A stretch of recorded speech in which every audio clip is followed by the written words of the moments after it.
কত বছরে আপনার জীবনে উন্নতি হবে এরকম ধরনের প্রশ্ন আমাদের কাছে ভালোভাবেই আসে, অনেকটাই আসে। এটা হলো ভাগ্যরেখা। অনেকের অল্প থাকে, আর এটা যদি পুরোটা ধরে থাকা যায় তাহলে ধরে নিতে হবে এটা 100। অনেকের আসে এরকম থাকে, এত দূর থাকে। এখান থেকে ধরে নিন 10, 20, 30, 40, 50 এরকম ধরে থাকুন। কারোর যদি এত পর্যন্ত থাকে, তারপরে দেখবেন আস্তে আস্তে সে ডেভেলপড হচ্ছে এরকম 5 থেকে।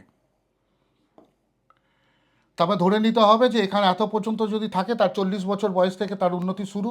আবার এখান থেকে আস্তে আস্তে আস্তে নিজের চেষ্টায় নিজের কষ্টে সে আবার উন্নতি করা শুরু করছে আস্তে আস্তে। তার মানে এইটুকু রেখা আছে মানে আপনি ধরে নেবেন না শুধু আপনার ভাগ্য থেমে গেছে। নিজের চেষ্টায় নিজের কষ্টে আবার এখান থেকে দেখবেন বাই রেখা আবার স্টার্ট হচ্ছে। যখনই স্টার্ট হচ্ছে ধরে নিতে হবে আপনি লেট টাইম থেকে 40-50 বছর বয়স থেকে আবার উন্নতি করা আপনার স্টার্ট হতে চলেছে। আপনার হাতে আছে, সেটা মিলিয়ে দেখে নিন আপনি।